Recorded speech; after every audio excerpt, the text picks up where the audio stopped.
Ok. Buenas noches, profesor. En esta ocasión vamos a exponer un poquito acerca sobre los problemas que enfrenta el Perú actual a la luz del gobierno del señor Alberto Fujimori en cuanto al aspecto social. Para este ensayo tuvimos en cuenta la controversia siguiente.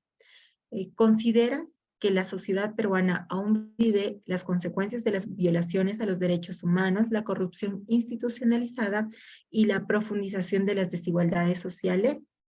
Bueno, sabemos que actualmente el Perú viene enfrentando una serie de problemas sociales que han ido evolucionando desde la época del gobierno del señor Alberto Fujimori, aunque sabemos que su gestión trajo consigo cambios significativos tanto en el ámbito económico como en el de seguridad, también dejó profundas marcas en la sociedad peruana que persisten hasta el día de hoy.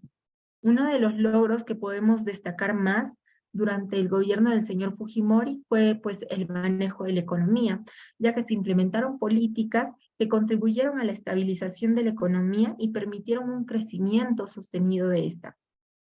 Asimismo, el gobierno del señor Fujimori abordó con mano dura la problemática del terrorismo y la inseguridad ciudadana, aunque estos logros económicos y de seguridad se obtuvieron a costa de grandes violaciones a los derechos humanos, a la corrupción institucionalizada. El gobierno del señor Fujimori enfrentó acusaciones graves por violación a los derechos humanos y la corrupción. En base a esto, eh, también podemos decir que el gobierno del señor Fujimori ha incluido ejecuciones extrajudiciales, desapariciones y esterilizaciones forzadas. Además, implementaron prácticas autoritarias que limitaron la libertad de prensa,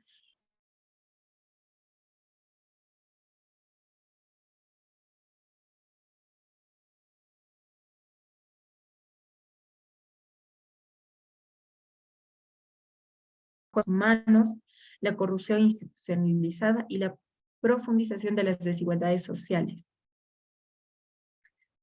Eh, Posteriormente, mis compañeras van a ir ahondando un poco más acerca de esta problemática.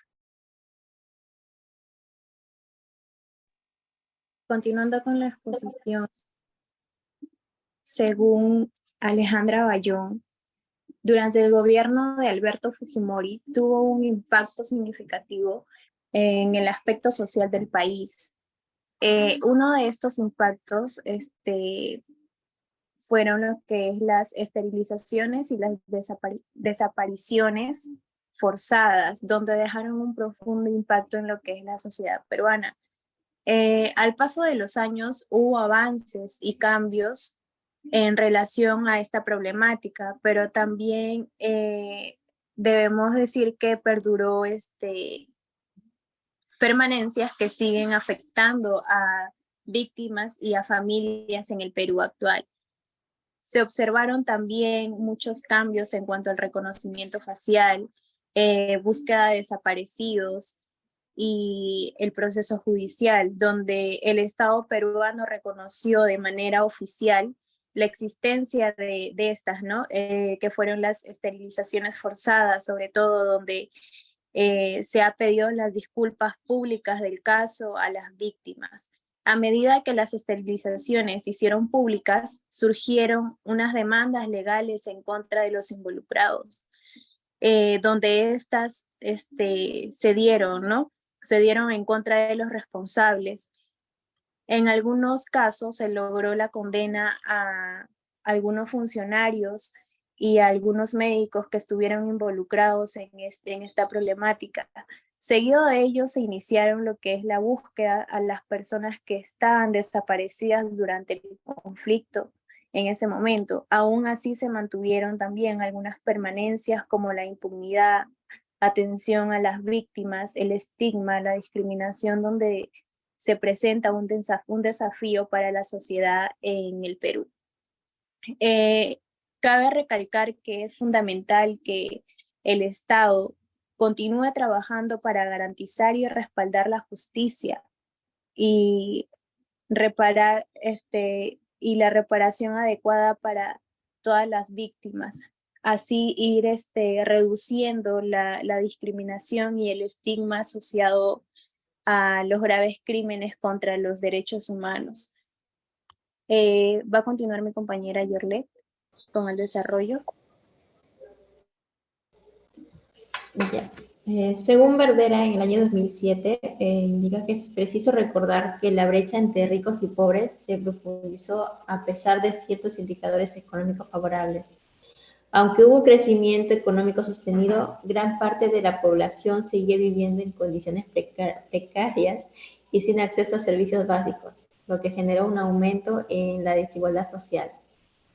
Se puede observar algunos cambios en la actualidad, como el crecimiento económico y la expansión de ciertos sectores, lo que genera empleo y aumento en los ingresos en algunos estratos sociales. También la implementación de programas sociales para reducir la desigualdad y la pobreza. El brindar asistencia económica a las familias vulnerables y a los adultos mayores. Sin embargo, algunas problemáticas persistieron. La brecha entre zonas urbanas y rurales se mantuvo, con las áreas urbanas experimentando un mayor desarrollo económico y social, mientras que las áreas rurales enfrentaron dificultades en el acceso a servicios básicos y oportunidades de empleo. Además, la riqueza continuó concentrada en un pequeño grupo de personas y empresas, y las grandes brechas de ingresos entre las clases más altas y más bajas persistieron. La desigualdad en la calidad de educación también se mantuvo, con disparidades entre zonas rurales y urbanas, así como entre instituciones públicas y privadas. Finalmente, una gran parte significativa de la población siguió trabajando en economía informal y precaria, limitando sus oportunidades de desarrollo y acceso a beneficios sociales, lo que contribuyó a la persistencia de la desigualdad. Voy a dar paso a mi compañera. Bueno, vamos a seguir con la exposición. Bueno, vamos a hablar qué permanencias identificamos del gobierno fujimorista en la actualidad. Bueno, en la actualidad encontramos un sinfín de problemáticas, tanto sociales como económicas, que se vienen arrastrando no solo desde el gobierno fujimorista, sino de muchos regímenes anteriores. Uno de ellos es la trincherada corrupción en órganos del gobierno, retrasando así muchos avances en diferentes sectores, ya sea como la educación, economía y seguridad. Bueno, actualmente tenemos una economía muy inestable, una corrupción muy marcada, y qué decir de la inseguridad que está en todas nuestras regiones del país. Con ello seguimos permaneciendo en una ingobernabilidad que quizá puede ser inclusive hasta más grave del gobierno de Fujimori. Y bueno, finalmente podemos mencionar que en las últimas 2 décadas que venimos siendo gobernados bajo políticas económicas y sociales establecidas durante ese régimen fujimorista, están estipuladas en nuestra constitución política desde aquel entonces. Bueno, muchas gracias, profesor. Esa es toda nuestra exposición.